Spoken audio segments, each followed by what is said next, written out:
So I know that you have tried to play this game already. Bingo game, B-I-N-G-O. But in a usual bingo game, there are numbers. But now, as you can see, there are words. And we discussed these words a while back. Okay, are you ready? Again, I'm going to read the meaning of the word, and I will say also the word. And if you hear the word, kindly cross it out on your card. And if you complete the words horizontally, vertically, or what's this, diagonally, please shout bingo, and I'm going to give you 15 points. Or 10 points, I should say. Okay, ready? Okay. First word. A written legal agreement between people such as landlord and tenant.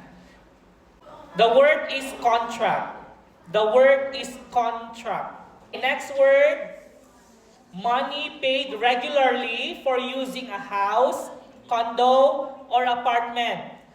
Rent, R-E-N-T, rent. Okay, next is the place where a property is, often very important for value. The word is location.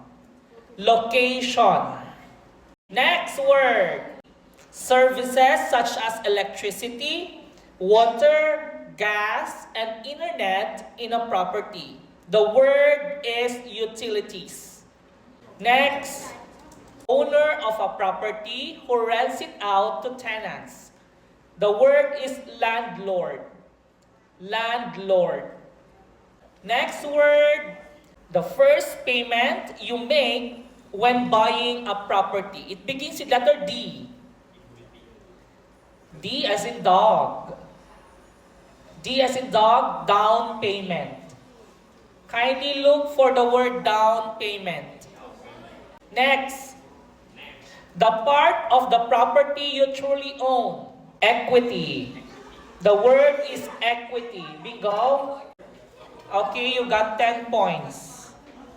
The words are equity, rent, contract, and location. Okay, good job. Bingo.